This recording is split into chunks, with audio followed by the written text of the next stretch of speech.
Hey guys, in this video I'll show you how to enroll to Zelle on TD Bank. The first thing I want you to do is launch the TD Bank app, come to the top and tap on Zelle here on the main menu.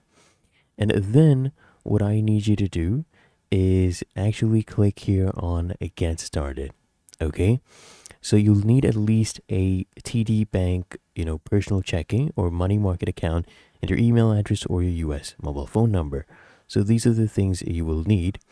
Oh, so you click on Get Started and then you accept the terms and conditions.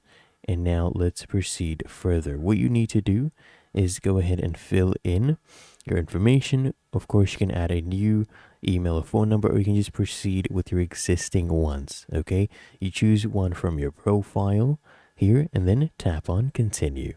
And then what you need to do here is review the consent notice right here about calls and texts from your to your mobile number, and then go ahead and tap here on Continue.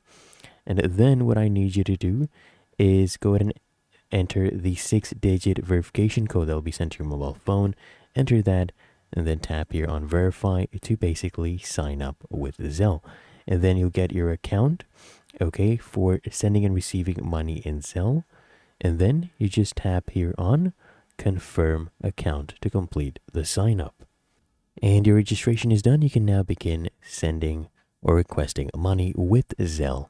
Really that easy. If you found this helpful, make sure you smash that like button and subscribe to Quick Fix.